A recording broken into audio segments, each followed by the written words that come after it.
इन इदारों वालों ने लगभग 8 से 9 करोड़ रुपए का कर्जा लिया है।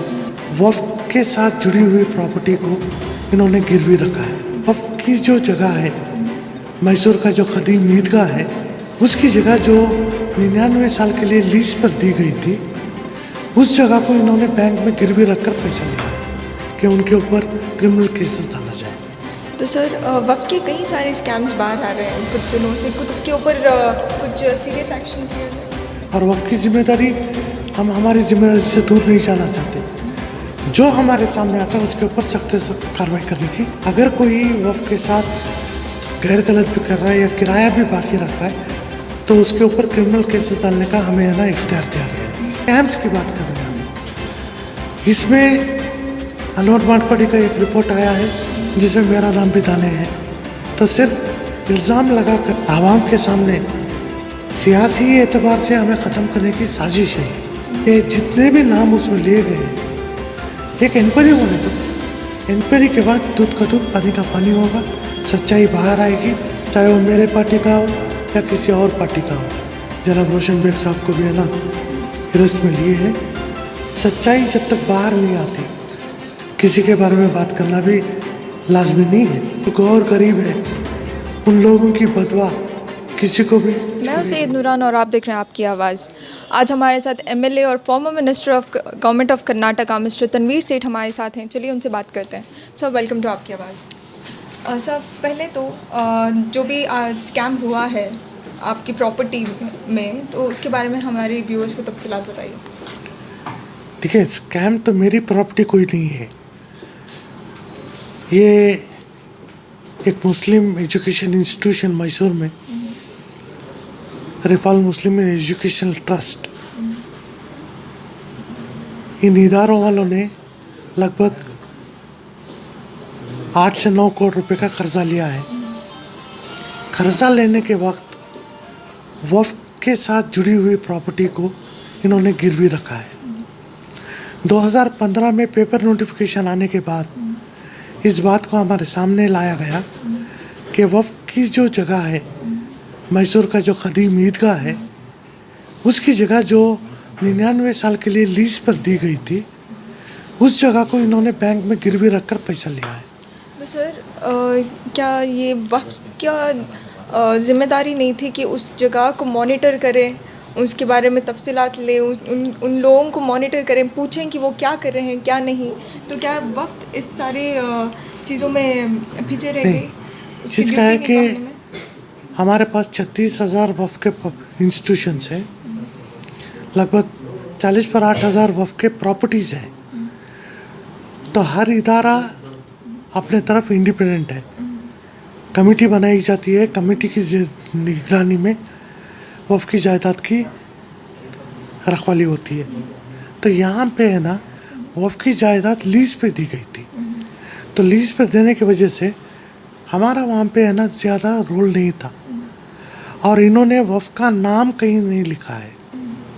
तो ऐसे सूरत हाल में हमारे पास जहाँ बैंक की नोटिस अखबार में आई, जब पता चला तो उनके ऊपर फौरनी तौर से कार्रवाई कर ईदगाह की जगह बैंक के जो इन्होंने टीएमटी रखा था उसको निकाल दिया गया। तो उसके बाद हाल ही में और एक नोटिस जारी की गई है जिसमें और एक वक्फ की जायदाद, उसके ऊपर भी लोन लिया गया है। तो मैं चीफ मिनिस्टर से भी मिल रहा हूँ कि वक्फ की जायदाद के साथ इन्होंने जो वायलेशन ऑफ वक्फ एक्ट किया है और जिनके ऊपर एतबार था, उन्होंने हमारा भरोसा तोड़ा है, उनके ऊपर कार्रवाई करने की मांग मैं हुकूमत से भी कर रहा हूँ और सीओ से भी मैंने मांग रखा है कि उनके ऊपर क्रिमिनल केसेस डाला जाए। तो सर वक्त के कई सारे स्कैम्स बाहर आ रहे हैं कुछ दिनों से, कुछ बहुत ज़्यादा स्कैम्स बाहर आ रहे हैं। तो ये वक्त की क्या रिस्पॉन्सिबिलिटी नहीं थी कि इन सारे स्कैम्स को पहले ही नोटिस में लाया जाए और उसके ऊपर कुछ सीरियस एक्शंस लिया जाए? ये जो रियासती वक्फ बोर्ड है, it is a monitoring institution. तो यहाँ पे बैठ के है ना we pass on the information, मगर हर इदारा वहाँ पे एक कमेटी होती है, एक मुतल्ली होता है। तो ऐसे इसमें पूरी जिम्मेदारी उन पर भी आती है और वफ़ की जिम्मेदारी हम हमारी जिम्मेदारी से दूर नहीं जाना चाहते। जो हमारे सामने आता है उसके ऊपर सख्त से सख्त कार्रवाई करने की कोशिश करें। जो वफ़ एक्ट 1995 एमेंडेड 2013 तक जो हुआ है, जनाब के रहमान खान साहब जब मरकज़ में वज़ीर रहे, ये उनकी देन है। इसमें सख्ती के साथ सेक्शन 52A में अगर कोई वफ़ के साथ गैर गलत भी कर रहा है या किराया भी बाकी रख रहा है तो उसके ऊपर क्रिमिनल केसेस डालने का हमें है ना इख्तियार दिया गया है। तो इस वजह से आने वाले दिनों में वफ़ के साथ और सख्ती के साथ जोड़कर काम करेंगे। जो स्कीम्स या फिर जो स्कैम्स की बात कर रहे हैं हम, इसमें अनोट मारपड़ी का एक रिपोर्ट आया है। It is just consultation of complaints. इसमें ना इसके ऊपर क्या हुआ है और क्या होगा इसका इल्म इनमें नहीं है। तो ये लाए हैं जिसमें मेरा नाम भी डाले हैं।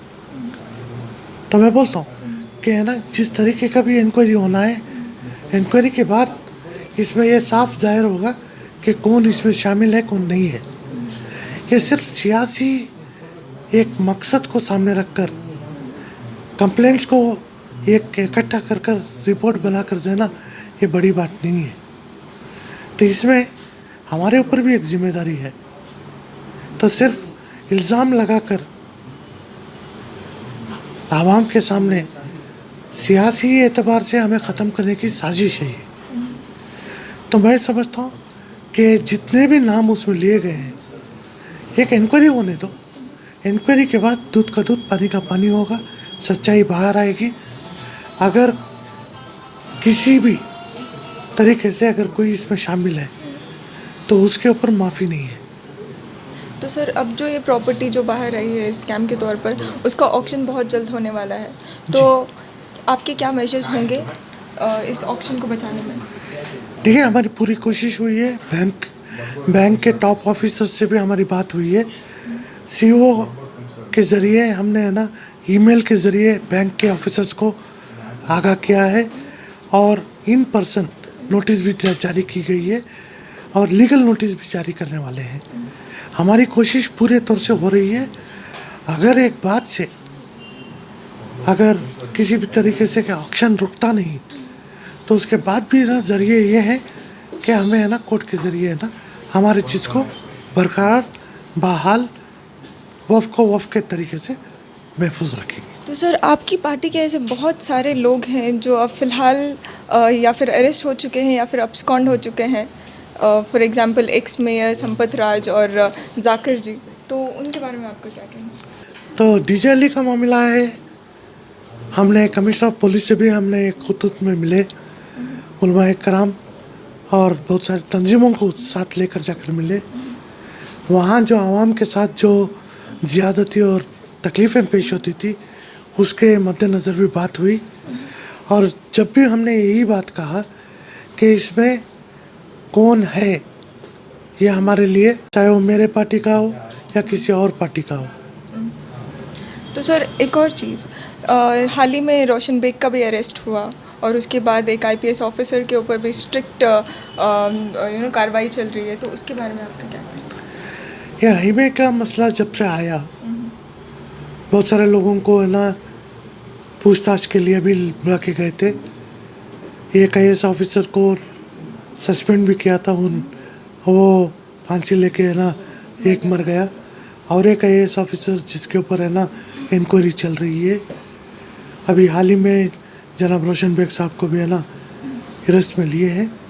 सच्चाई जब तक बाहर नहीं आती किसी के बारे में बात करना भी लाजमी नहीं है, लेकिन मैं समझता हूँ कि है ना इन्वेस्टिगेशन ऑफिसर्स के साथ कोऑपरेट करना, सच्चाई को बाहर लाना, क्योंकि इसमें 1 लाख से ज़्यादा इन्वेस्टर्स जो गौर गरीब हैं उन लोगों की बदवा किसी को भी छोड़ेगी नहीं।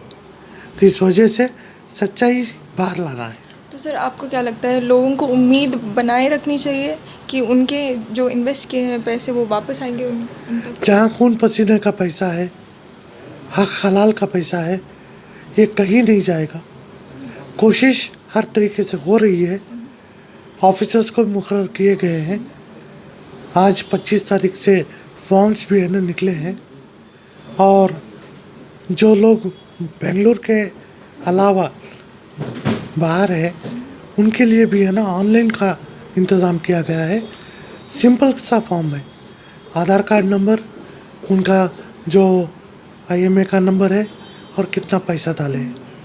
तो सर आज सवेरे से क्लेम फॉर्म्स चालू हुई हैं और सारे लोग बैंगलोर 1 में और कहीं सारे डिफरेंट एरियाज जहाँ पे भी ये क्लेम फॉर्म फिल कर सकते हैं वहाँ पे जमा हो रहे हैं। लेकिन आज सवेरे से सर्वर काफ़ी लूज़ था, काफ़ी लो चल रहा था और लोगों की कई सारी जगह क्लेम फॉर्म्स फिल भी नहीं हुए थे, तो उसके बारे में देखिए, इसमें 2 तरीके के से भी फॉर्म डाल सकते हैं। एक हैंड रिटन फॉर्म डाल सकते हैं और एक ऑनलाइन तरीके से है ना डाल सकते हैं। इसमें और एक बात की दिक्कत पे मुझे जो मालूम हो रहा है कि पहले से ही परेशान है लोग, तो ऐसे परेशानी के आलम में उनका अकाउंट सही है या गलत है ये देखने के लिए 1 रुपया है ना ट्रांसफ़र करें, उनको जो नंबर आता है उसको डालना। ये आज पहला दिन है, शुरुआत का दिन ही पूरे लोग एक साथ जमा हो रहे हैं, तो इसकी वजह से सर्वर के ऊपर ज़रा प्रेशर है।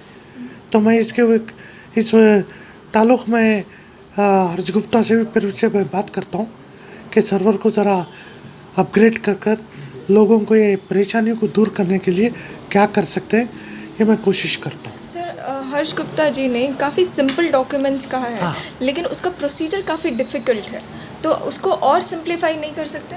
नहीं, देखिए, आपकी शनाख्ती होना तो बेहद ज़रूरी है। आपका अकाउंट और पैसा जब आएगा तो आपके अकाउंट वो सही है, दुरुस्त है या नहीं है देखना तो ज़रूरी है।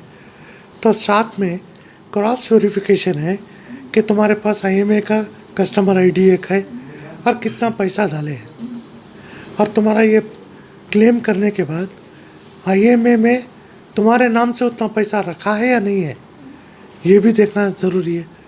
तो इस वजह से इसमें नॉमिनेशन भी ले रहे हैं कि अगर समझो कि मेरा फॉर्म है, इंसान का भरोसा नहीं है, मेरे बिन बाद अगर कुछ हो तो ये पैसा किसको जाएगा। तो इस तरीके से लोगों को ये मुश्किल मालूम हो रहा है, मगर रफ्ता रफ्ता ये सब ठीक हो जाएगा। Thank you so much sir. तो अब बनी रहिए आपकी आवाज़ के साथ, मैं सैयद नूरान।